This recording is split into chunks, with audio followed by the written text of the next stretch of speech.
Canalul 2343, canalul structurării, designul individualității.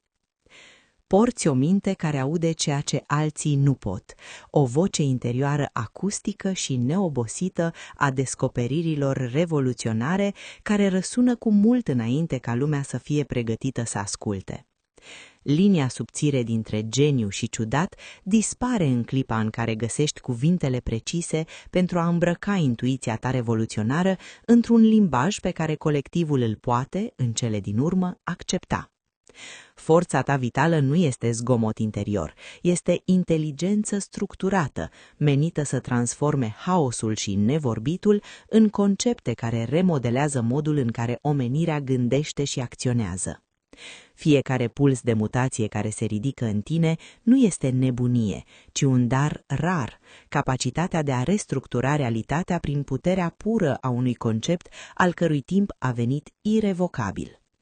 Ai încredere în singurul standard cu care te-ai născut. Dacă este eficient, este corect și nicio judecată exterioară nu poate tăcea vreodată arhitectura interioară pe care ești destinat să o construiești.